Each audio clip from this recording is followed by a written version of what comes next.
There are a number of things that can cause problems for your business. Cyber events, power outages, natural disasters.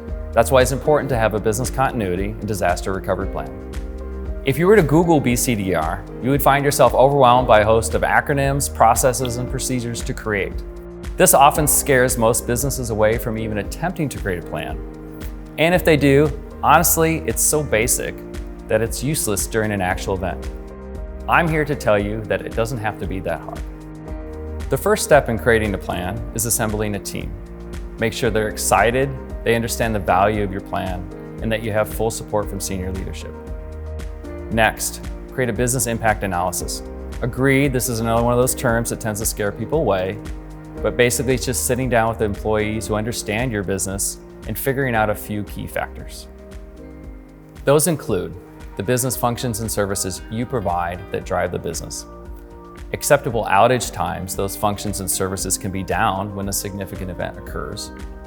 How much data you can afford to lose, and how much data can be reproduced by other methods. Think old school pen and paper.